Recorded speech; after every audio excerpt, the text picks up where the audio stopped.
Behind the glamour, feathers, sequins, and high kicks is a story that very few will ever see. Allie performs night after night under the blazing lights of the iconic Moulin Rouge, one of the most demanding stages in the entire world. But behind all the glamour is grit, the grueling training, the personal sacrifice, and a journey that began long, long before the Parisian spotlights. In today's episode, Ali pulls back the velvet curtain to reveal what it really takes to live the dream, the pain, the pressure, the power, and the real reason she keeps on dancing. Welcome to Stefanie, where every week I'm going to introduce you to the people behind jaw-dropping, life-altering, true stories from all over the world. I'm Stefanie Jones, TV host, storyteller, and your partner in crime for the wildest podcast ride you've ever been on. Each episode, you'll hear shocking stories that'll make you realize we humans are capable of anything. Now, let's spill the tea. Oh my gosh, I have been so excited to talk with you. I have been an avid follower of your amazing Parisian adventures, but Moulin Rouge adventures. You are sensational. Thank you so much. I really appreciate it.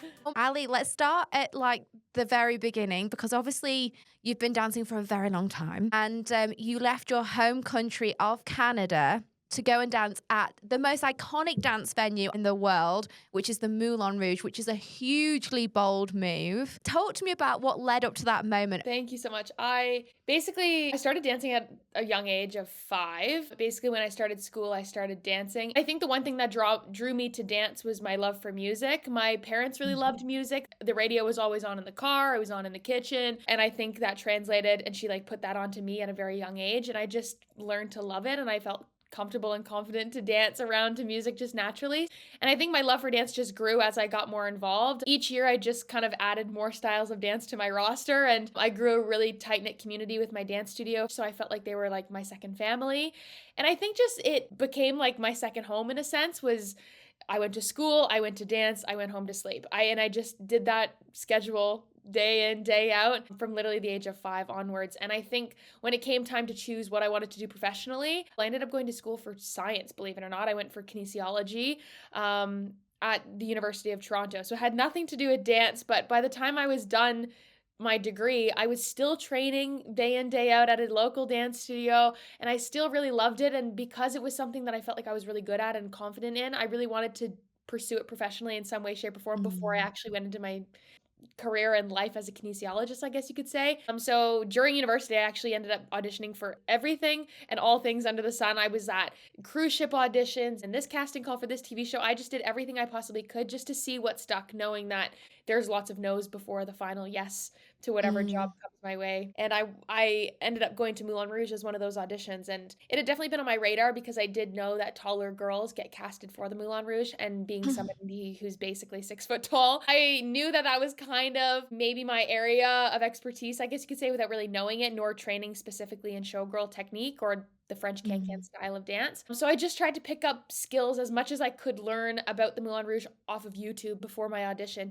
I went and I just gave it my all, and I landed the job. And basically from there, it was just like a series of events. I was given the contract, I moved to Paris, and here we are. Let's go to that part of it. Leaving your home country of Canada to go to France is huge. Yes. What was it like in that moment where they offered you the job and you decided, I'm packing my bags and moving to Paris? It was a whirlwind, to say the least. It was something that I was anticipating because I went to the audition not knowing anybody, not knowing much about the show, really, other than every bit of information I could find online. I didn't have that first-handed experience to be passed, or knowledge to be passed down to me. I was just learning as much as I could on my own. And with that, I went into the audition and gave it my all. And following the audition, it was a full day audition basically with just over 100 dancers. And at the end of the day, the artistic director actually came over to me and was like, please don't book anything without letting me know. She basically wanted me to keep Moulin as my first job choice, if that makes sense. So that kind of gave the inclination to me that okay, I was going to be offered a contract, but I just didn't know when. I went back to university on Monday morning and I was like, okay, in the back of my mind, I've maybe booked this job, but those words kind of gave me this hope, I guess you could say.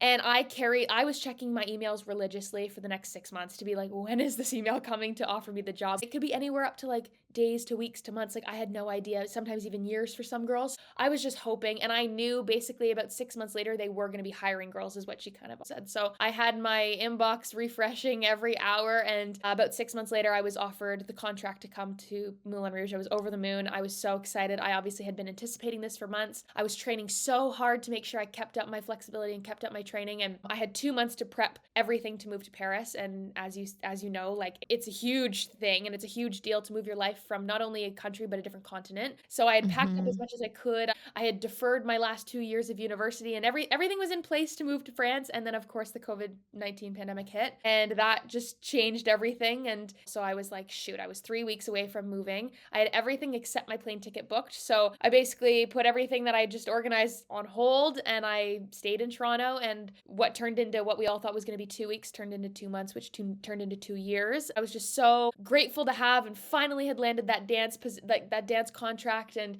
was going to be living my dance dreams finally after all these auditions. And then it was on pause. And now looking back, I think I actually came to Paris a better dancer after those 2 years, because I had the motivation knowing that I was going to Moulin Rouge after this whole pandemic would be over. I had that job in my back pocket. So when it finally came time to move over 2 years later, I was so ready. I was like, get me there. I am ready physically, mentally, like all the things. I feel like I finally closed my chapter in Canada, and I was ready to move on to the next adventure. And even though it was like a big deal, I was more ready than ever to take on something new. Guess obviously, whilst it was so delayed and COVID had this weird effect on everybody and everyone's lives, like kind of ground to a halt, it did give you the opportunity, whether it was with your partner, your friends, your family, to really come to terms with the fact that you are leaving, moving to another continent. How did they react when you originally told them you're going to be performing at this legendary venue? Like, what was their reaction? I think people were shocked, but they also knew that like I had the drive, and like I was going to be auditioning until I got a dance job. So they're like, okay,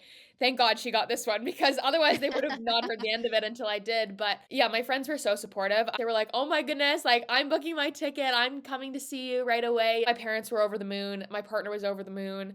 They just knew I wanted it so bad. So like it made sense. What is the audition process like to get into a venue like that? The audition process for the Moulin Rouge can be quite intense. A lot of people might think it's rhinestones and feathers and glamour, but to be honest with you, it's a very, very athletic show.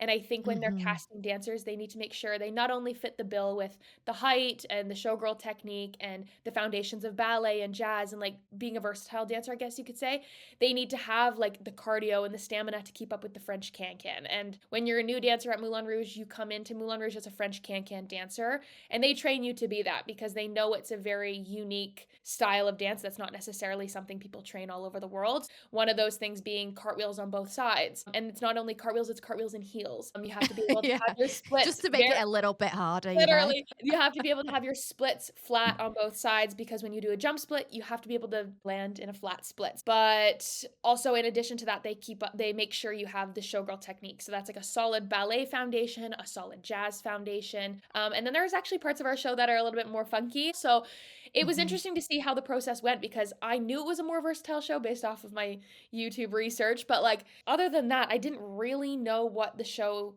fully entailed because I'd never actually seen it live.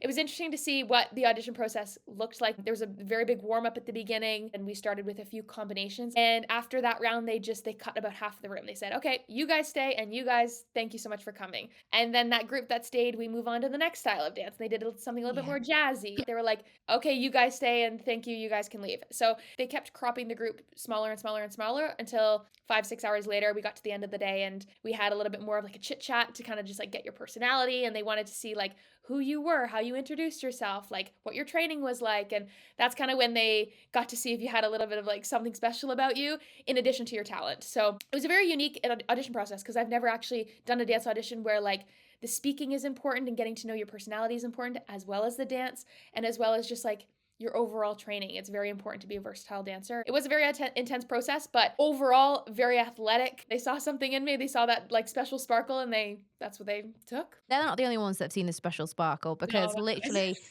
the world of social media has fallen in love with you, Ali. I'm No. serious. You're so charming. After doing your audition, you find out months later you've got the job. And then there's COVID. What was it actually like when you were finally packing your bags and saying those goodbyes? Because I know firsthand, because I've done it myself, we switched places. You went to Europe. I came obviously more stateside on this side of the Yep. pond. And I know what it's like in that moment where you've got a dream, you've got a goal, you've got the ambition. And when the reality hits, it is like there are times where you're like, it's a big deal. I remember receiving an email at the end of September 2021, and they basically said, we want to start rehearsals the 1st of November. So let's get your visa process rolling and let's get you here kind of as fast as you can. Theater had shut for 18 months, I think it was, which was like one of the only times Moulin Rouge has actually closed its doors in like 135 years. It was a huge deal for them to be reopening and them to kind of like bring it back to life. Like, we're open, let's get these tourists back in Paris, let's get the show on the road. And I was over there by the end of October. So I kind of remember the month of October being a little crazy. It was like my final goodbyes. I remember packing up my Toronto apartment and saying my final goodbyes in Toronto, and then headed to my parents' place and said my final goodbyes to my friends in my hometown and grandparents and aunts and uncles and all the things. I have a very close and big family, so we had a final dinner and everybody wore berets at the dinner table. Like, it was really Oh, cute. that's cute. When I initially moved over here, my mom came with me and we spent that first week in Paris touring around. Honestly, now looking back, I'm so happy I had that time, because I still remember the day, like, we took the taxi from the airport into the city, and it was me and my mom, and I got out of the taxi and I was like, oh my God, I'm finally here. Like, let's get a baguette. Let's get this show on the road. Like, I was just so ready to start my life in Paris. And I think it's because I was anticipating it for 2 years. I was ready for the challenge of learning this show and starting a new life here in Paris. And there's so many challenges that also come with it, like getting a French bank account and getting a new phone number and like just the basics you don't really think of until you get in here and you're like, okay, like it's not just like restarting friendships, it's like restarting life a little bit. So I'm sure you can relate in a sense, moving continents and all the things, but it was very eye-opening, but I was honestly just ready for it. What is it really like living in the city of love? Have you picked up any Parisian habits, or how is life different, obviously, over in France compared to Toronto? I feel like Paris is like obviously the most romanticized city in the world. People dream about this place. It's the place everybody wants to honeymoon to or visit at least once in their life. And being able to say I live here is incredible. I was playing tourist every moment I could. I would like bike past the Eiffel Tower whenever I could take the long road home and go up the cobblestone streets. I just like love the city for what it is, regardless of the job. Like Paris itself, I'm obsessed with. It's just like full of history. It's so old. There's so much character to it. There's very few skyscrapers, so like you can really see the sun. And then in addition to that, there's like the culture, of course, and being a dancer at the Moulin Rouge and being a traditional French can-can dancer. I'm not like living in the culture. I feel like I'm a part of the culture. So that's been a very different experience, and very few people I think can say that. It's just such a cool experience being on the other side of it and being able to say I live in the city of love. It's amazing. We know that in France, as in a lot of Europe, it is like that late night culture. They're going out to eat late, they're socializing late. And then obviously your job, your performances are late night performances. So how do you juggle that work life balance? Because over there it is all around the same time, really, isn't it? Yeah, it's true. I feel like I didn't know this before moving to Europe, but Europe just seems like they're on like a little bit of a later clock or like daily Hmm. schedule, I guess you could say. I'm so used to like my Toronto life. I was up at 6:30, going to my workout before I started school, and then like by lunchtime I was like ready for a nap. Like I had a day before noon basically. And it Hmm. was just the days felt so long and very productive in the mornings, and then nights were more like quiet, early dinners, early to bed to start the early morning the next morning. And I was just so used to that. And then I came to Europe and I was like, first of all, my job requires me to be up late and be a night owl. I've learned that like Europe is just later in general. Like a typical restaurant for dinner doesn't open until 7, whereas in Hmm. Canada, like it's considered a later dinner reservation at 7:30, literally. The obvious thing for me was our shows. Like our first show starts at 9 p.m. every night and our second show starts at 11:30. Technically now late night to me is midnight, but like late night to me in Canada was 7:30. So it's just like such a turn of events, and it's very different. I've just had to kind of adapt my schedule in a sense that I have to do my socializing and like visiting with friends and getting coffees and stuff during the afternoons, because I sleep in the majority of the mornings because I'm working so late at night. So my day is very backwards, but it's now just like my regular thing, and I've gotten used to it over the past few years. I typically go to bed around 4 a.m., which sounds crazy, but that's my usual bedtime, with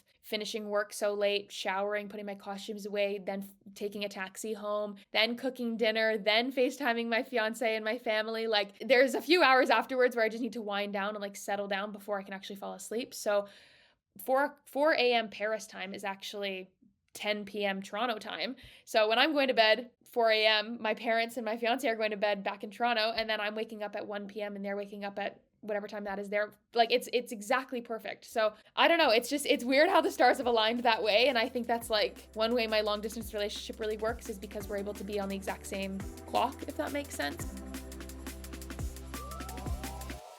Let's talk about your fiance. Obviously, navigating a full-on romantic relationship, transatlantic, is bloody hard. Apart from your late night phone calls, how often do you get to see him? How do you make it work?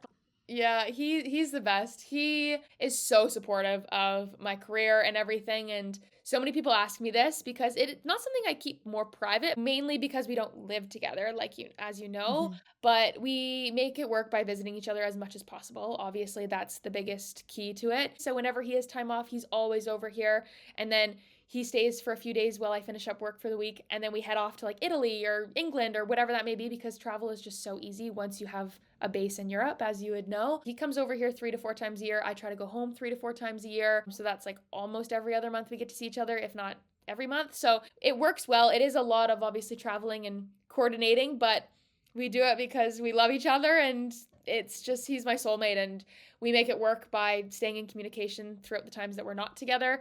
We just call whenever we have a chance. So that's how we make it work. And we always have that next date that we're going to see each other that we can look forward to. And yeah, it's working right now, and it has worked so far. So it's going really well, but it's definitely tricky for sure. It's amazing if you found somebody, like you say, that's your soulmate and is so proactively enthusiastic and supportive of your dreams, your career, because it's a two-way street. It takes two of Exactly. you to make the calls, make the trips, put in the time. So I'm really happy for you, because it's Thank hard you. work. Never mind, obviously, all these other obstacles. But in each relationship, we all have things that require a bit more like understanding, care, and patience. And if one of those is like you both live in your dreams, and that's amazing. Exactly. Do you think you'll end up going back there one day, or do you think he'll end up moving to France one day? Or is it like so far off, you're like, let's take one day at a time and see where we both end up? It's a little bit of a one day at a time. I'm obsessed with France. I love it. He loves Canada. We both love both places. It's just like where our careers are at the moment for each of us. It just happens to be separate. So hopefully there's a day that, like, obviously the worlds collide, but definitely we're just having a little bit more of a longer engagement and just seeing kind of where the winds take us. But for the moment, we're happy and we're making it work, and all is good. I love it. I love it.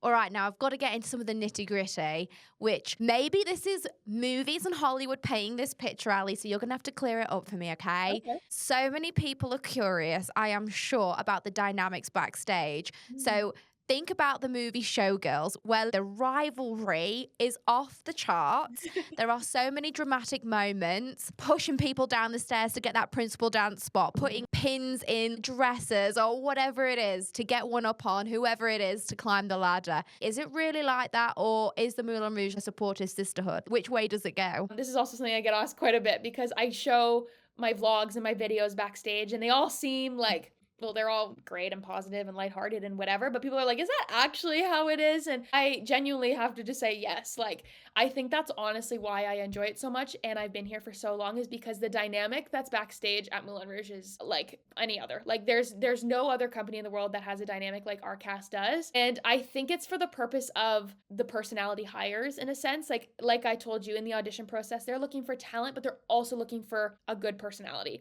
They need somebody who's lighthearted and just shows up to do their thing, to do the show, whatever, and go home, practice their hardest, work their hardest, no gossip, no drama. That's all the sorts. I don't know, I'd say in total probably about 90 of us in the cast that are hired, and every night there's about 60 of us backstage. And every single person, without fail, I can tell you right now, I can go up to any single one of them, and it's like no drama, no rivalry, no sense of competition. And I think it's just because we're all there to do our job, and go home. Moulin Rouge is really great at keeping it very fair amongst everybody. Everybody has an equal chance to audition for things. Everybody has an equal pay, an equal time off. Like, it's very, very fair. And I think that's where like our standards have just been kept. It's like, okay, if you get this, I also get it. But if I don't get it, you don't get it. And it's just, there's no sense of competition. We're all in the same boat. We're all living abroad. We're away from our families and we're each other's family in a sense. It's just like, it's a really nice community to have and know that like I show up to a workplace that is like that and not like you see in the movie Showgirls. And I'm pretty sure a lot of Hollywood is probably like Showgirls, the movie. So hence why you're asking, but it's a very, very refreshing atmosphere. I must say that is a very unique and it's incredible. But I guess obviously the Moulin Rouge has been doing this for so long. They've probably seen literally every which way scenario, type of person, friendship group. They've really curated it to exactly what you've just said, which is so brilliant. The equal pay, the equal opportunities. In a lot of situations, specifically in Hollywood, that does not exist. So I think it's incredible. And I will say, for what it's worth, obviously me being an immigrant in America, my best friends I've made are all in the same boat. I've got friends from the Philippines, from Australia, from Russia. And I think it is that common mentality of we've all left something behind to try and create something better for ourselves. I do think that's what makes, obviously, us such a close group of girlfriends. It really does create a bit of a bond because you all know what the other ones are going through and like the ups and downs, the hardships, the things you have to do. And, you know, it's something very, very special. And I can imagine it creates a very close like sisterhood, which must be so nice. It is. It really is. It's honestly like this feeling of like a permanent friend in a sense. There are, of course, some people that I don't have too much in common with them, and we're all very different and we all have our own hobbies and things going on outside of the theater. But even like at the same time, I can still relate on the topic of one, living abroad, two, being so excited to go home for holidays. There's still that like general topic of like living in this fantasy city. That's the easiest way to put it. It's it's really amazing. The Moulin Rouge has got this incredibly beautiful, rich history, and that comes along with some pretty quirky facts. Like, I don't know if you know this, but the Moulin Rouge was the first building in Paris to ever get electricity, for instance. Yes. Is there anything like unique or quirky that you've learned about it since you've been there? That's a very good question. I'm sure there's so much. It opened the same year as the Eiffel Tower. The Moulin Rouge lasted through 2 world wars, which is incredible. It burnt down just a few years after it was established, and they were able to rebuild it and get it going again, so which is impressive. It lasted obviously through the pandemic. There's so many things that have and obstacles that have been in its way to close and shut its doors, but for some reason they just keep revamping it and it's still ongoing. The current show that's going on at Moulin Rouge is actually a show that started the year I was born, so it's as old as I am, and little bits and pieces have maybe changed or they've taken some things out and whatever that may be, but like just to keep up with the times. But the original choreography, the original order of routines and all the things and storylines and everything are the exact same as they were in 1999, which is absolutely incredible. And the fact that they're able to still do a live performance show that was established in 1999 and sell out every single night in 2025 is beyond me. Unbelievable. It's so incredible. One of the things that you guys are known for, which is obviously the costumes. My gosh. Feathers, sequins, rhinestones, they are legendary. They are glamorous and beautiful. But let's be honest, how uncomfortable are they? Because I'm sure it's a lot of work getting in and out of those things. It is, but they have things down to a science. Like, of course, the costumes they probably feel uncomfortable to the average person, but as somebody who's been putting on tight sequin dance costumes since I was 5, like, it's nothing new. There's the craziest headpieces you've ever seen that you have to balance on your head while you're doing choreography on stage. We dance in heels all night long, so that's an added element, but they have it down to a science. Like, the way that they're able to manage 60 artists backstage getting backpack, like Victoria's Secret size wings on their backs all at once to be on stage for the same split second for the curtains to lift and 60 people to be in these 8-foot wings. It's beyond me how they were able to coordinate how to do this. Like, it's down to a T. And because of that, it runs like a well-oiled machine, I guess you could say. Traditionally, with a lot of other shows, the costumes remain obviously with the company and they alter and adapt them to each dancer and they get passed down and repaired and fixed a million times. Is there like an insane diet that you have to follow to ensure you are always fitting in that costume? If so, what is it? And 2, when dancers do leave, is there anything you are allowed to take? Ooh, Good questions. As for the diet, no. I mean, we do definitely have to maintain the weight that we were hired at in a sense. Obviously, there is some flexibility. Like, you're not going to maintain the same weight when you were 18 when you booked the job until you're 30 years old if you stay that long, of course. But it's definitely maintaining, obviously, the aesthetics and the fit body and the athleticism that is required of doing the show. But to be honest with you, like, as for dieting to like fit into costumes and such, like, it's definitely not a thing because of how much we do the show and how much dancing we are doing.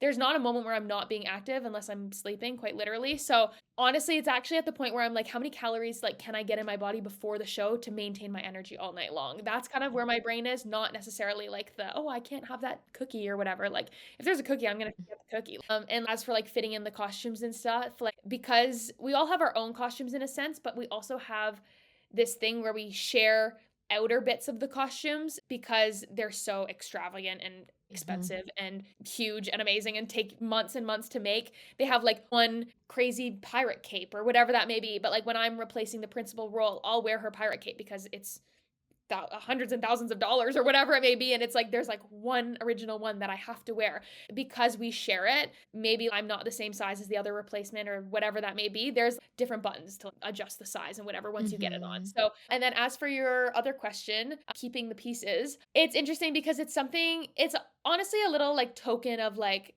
it's like a token of appreciation or like a thank you for your time and years at Moulin in a sense. If you do get given something, usually you get given like a little memento. Maybe that's like the choker we wear with our can-can costume, or like we have like a garter on our left leg in the can-can. So like sometimes you're gifted that on your final night. If you've been at Moulin usually for about like 4 or 5 years, you're gifted something small. If you've been there for 10 years, which is honestly a very popular thing, a lot of girls come when they're 18 and they leave just before they're 30. They sometimes get to keep a pair of shoes, which is really cool. They sometimes say like, I don't want the shoes, I want that sparkly belt I've worn every show, or whatever that may be. Like, if something that's special to them, they can definitely put in the word to be like, I would love to take that and put that on my bookshelf for the rest of my life, or whatever that may be. But the girls that have been there for life, the lifers, they get whatever they'd like. Some lifers have finished their time on stage recently, and one of them was given a headpiece, like this massive headpiece she wore for almost a decade doing one of the principal roles, and she now has it on a mannequin on her bookshelf at home. But I don't know. I haven't thought that far ahead as for what my token would be if I wanted to take one or if I was able to take one, but I think a pair of shoes would be really cool. I love it. Some of the costumes are super sexy. They can be revealing. Have you ever had an unexpected wardrobe malfunction and you're like in the middle of stage, like, oh my gosh, what do I do?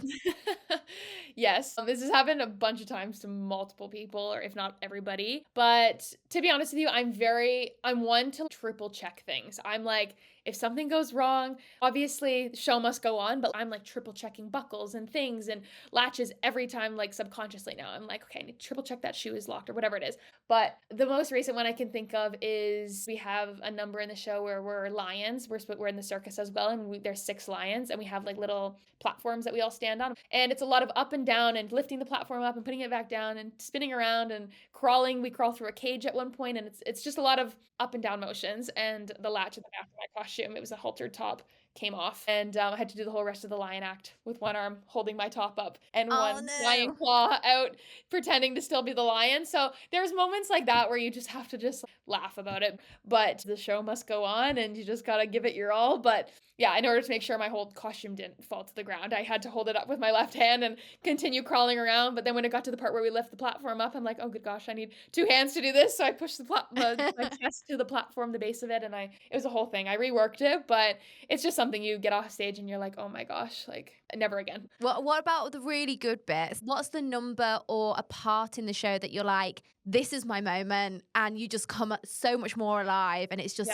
innately makes you feel amazing? Yeah.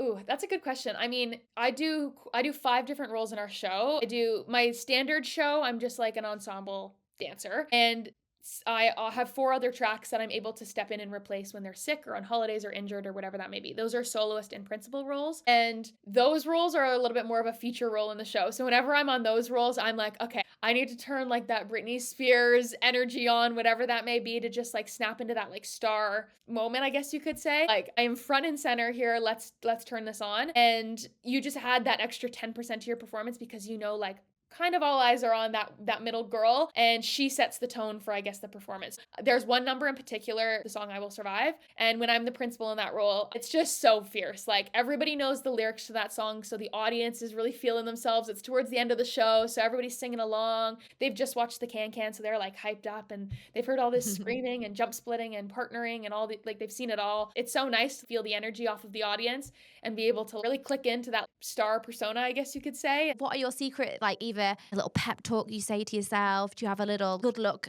thing you do before you go on stage? Or how do you get into, as you've said, your Britney Spears era? I put Shania Twain or Taylor Swift or Miley Cyrus, whatever I'm feeling that night, on my phone, and I let it play for 5 minutes. And that's just kind of my, like, we're doing this kind of moment. And I do that every show without fail. I love it. Oh my gosh. I can't wait. I'm telling you, next time I come to Paris, because I'm over in Europe a lot, I am so coming to see you. And I'll be messaging you, what night are you doing it? 'Cause Yes, I'll be there.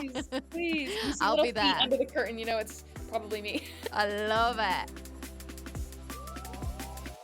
Literally dancing at the Moulin Rouge is a dream job if you're a performer.